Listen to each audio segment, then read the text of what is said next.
बात बहुत समय पहले की है। एक किसान को अपनी बुरी आर्थिक स्थिति से हार मानकर गांव के एक ही साहूकार से कर्ज लेना पड़ा। लेकिन काफी वक्त बीत जाने के बाद साहूकार का ऋण नहीं चुका पाया।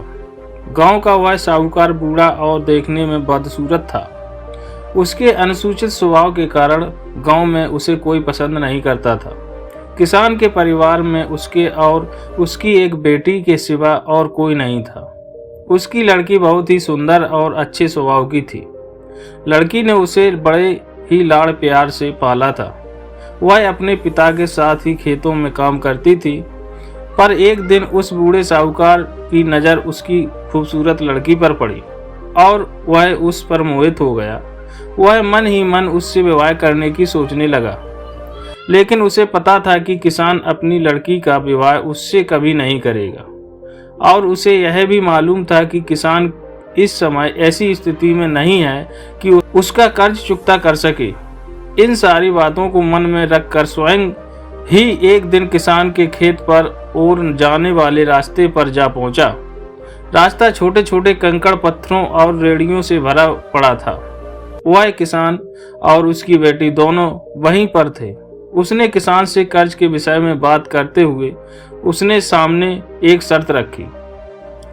शर्त यह थी कि अगर उसने अपनी बेटी का विवाह उससे कर दिया तो वह उसके ऋण माफ कर देगा, वो भी ब्याज सहित। साहूकार की अजीबोगरीब शर्त से किसान और उसकी बेटी भयभीत हो गए। उस धूर्त साहूकार ने उसको सुझाव देते हुए दोनों से कहा कि चिंता करने की कोई बात नहीं है। इस शर्त का फैसला ना मैं करूँगा ना आप, इसे आप अपने भाग्य पर छोड़ दें। इतना कहते हुए उसने अपनी जेब में एक पैसे की खाली पोटली निकाली और उसे दिखाते हुए कहा कि मैं इसमें एक काले रंग का और एक सफ़ेद रंग का कंकड़ रखूँगा। उसके बाद तुम्हारी लड़की को बिना देखे इस पोटली से एक कंकड़ निकालना होगा और यहाँ एक शर्त यह रहेगी, अगर उसने काले रंग के कंकड़ को निकाला तब उसे मुझसे विवाह करना होगा और तुम्हारे कर्ज भी माफ कर दिए जाएंगे। अगर तुम्हारी लड़की ने सफ़ेद रंग के कंकड़ को निकाला तो इससे मुझे विवाह नहीं करना होगा और फिर भी कर्ज माफ कर दिए जाएंगे। लेकिन अगर इसने कंकड़ निकालने से मना कर दिया तो तुम्हें जेल की सलाखों के पीछे जाना होगा। जैसे ही किसान और उसकी लड़की उसकी इस शर्त पर आपस में बात करने लगे, तभी साहूकार अचानक कंकड़ों को उठाने के लिए नीचे झुका। उसने जैसे ही दो कंकड़ों को उठाया, उसी समय किसान की लड़की की नज़र उस पर पड़ गई। उसने देखा कि साहूकार ने दो काले कंकड़ ही पोटली में रख दिए, जबकि नियम के अनुसार होना यह चाहिए था कि वह एक काले रंग का और दूसरा सफ़ेद रंग का कंकड़ खाली पोटली में रखता।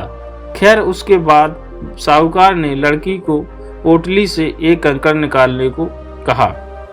दोस्तों, अब आप कुछ देर के लिए ऐसा महसूस कर सकते हैं कि उस लड़की की जगह आप उस कंकड़ पत्थर वाले रास्ते पर खड़े होते। उस स्थिति में आप अगर एक लड़की होते तो क्या करते? अगर आपको उस लड़की को कुछ सुझाव देना होता तो क्या देते? मुझे लगता है कि हम इस पर ध्यानपूर्वक विचार करते और हमारे सामने तीन संभावनाएं निकल कर आती। पहली बात यह हो सकती कि लड़की को कंकड़ निकालने से बिल्कुल मना कर देना चाहिए। दूसरी बात हो सकती है कि लड़की को थोड़ा साहस दिखाते हुए यह बता देना चाहिए कि उस पोटली में दोनों कंकड़ काले ही हैं, जिससे साहूकार की धूर्तता की पोल खुल जाती।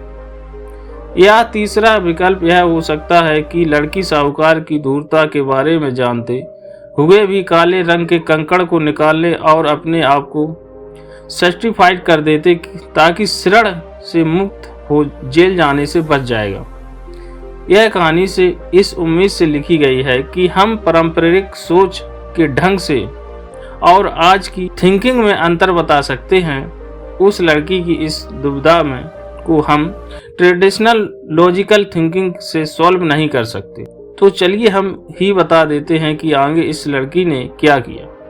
किसान की लड़की ने साहूकार के कहे अनुसार पोटली से एक कंकड़ निकाला और उसे नीचे देखते हुए जानबूझकर कंकड़ के पत्थरों से भरे रास्ते पर धीरे से उछाल दिया, जिससे जल्द ही वह काले रंग का कंकड़ भी अन्य कंकड़ों में मिल गया।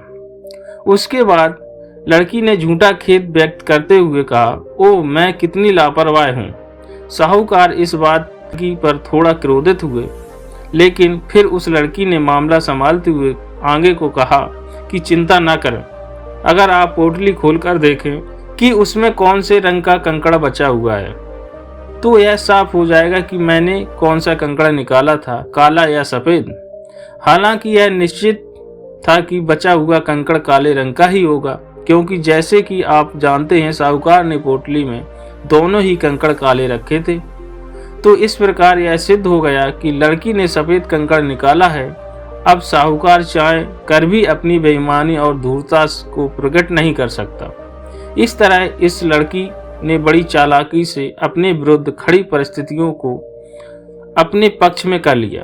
दोस्तों, इस कहानी से हम आपको यह बताना चाहते हैं कि समस्या चाहे कितनी भी जटिल क्यों ना हो, हम उसके बारे में सोचने और उसे सुलझाने के तरीकों को बदलकर उसका समाधान आसानी से निकाल सकते हैं। So thank you friend. अगर आपको यह मोटिवेशनल स्टोरी अच्छी लगी हो तो लाइक, कमेंट, शेयर जरूर करें और हमारे चैनल पर नए हो तो सब्सक्राइब करें।